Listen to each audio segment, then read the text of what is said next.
नमस्कार दोस्तों। सुबह डेली रूटीन के काम कर हमने सुबह की विनती की और फिर मैं चित्र तैयार करने बैठ गया। तो शुरू करें। बाबा द्वारा परमेश्वरी कृपा प्राप्त करने के बाद भी उनका सारा परिवार हिंदू धर्म के प्रचलित सभी देवों को मानते थे, उनकी पूजा करते थे, सभी त्योहार मनाते थे। एकादशी, चतुर्थी, इन दिनों में उपवास रहते थे। श्री बालकृष्ण एवं नारायण राव इनके घर 11 दिन के हवन कार्य के दौरान भारतीय संवत पौष माह शुरू था। सन 1940 के जनवरी माह की 20 तारीख की बात है। बाबा के घर की महिलाएं इस दिन व्रत रखती थी, इसलिए बाबा के बंधुओं ने बाबा से आग्रह किया कि हवन विधि पूर्ण करते तक रात के 11 व 12 बज जाते। महिलाओं का व्रत है, अतः आज भोजन करने के बाद हवन की क्रिया करते हैं। घर की स्त्रियों को कोई परेशानी भी नहीं होगी। बाबा ने उनकी बात सुन के स्वयं से ही सोचा, भगवान की पूजा बाद में भी की तो क्या फर्क पड़ेगा।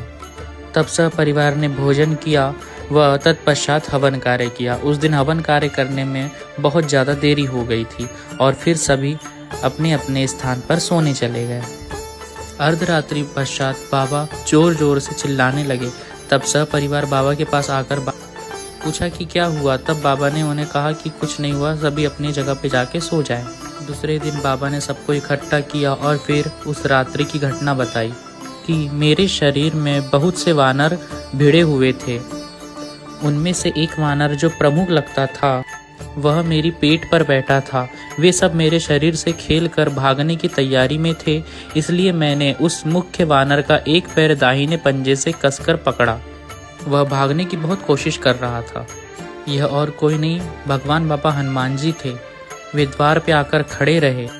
तब मैं अपने कमरे में सोया था। तब हनुमान जी बोले, मैं तेरे द्वार पर खड़ा हूँ और तू खाना खा रहा है। फिर वह अपनी वानर सेना के साथ मेरे शरीर के साथ खेलकर चलते बने। तब मैंने उनका एक पैर पकड़कर रोक के रखा। सोच विचार करने पर मुझे ऐसा लगा, परमेश्वर सही समय पर दौड़कर आता है।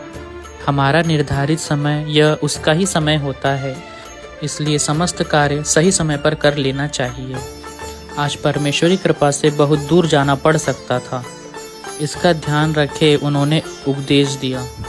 इससे यह सिद्ध होता है कि समय का कितना महत्व है। हम हमेशा देखते हैं कि बाबा अपने सभी कार्य समय पर करते हैं और समय सीमा का पूर्ण रूप से पालन करते हैं।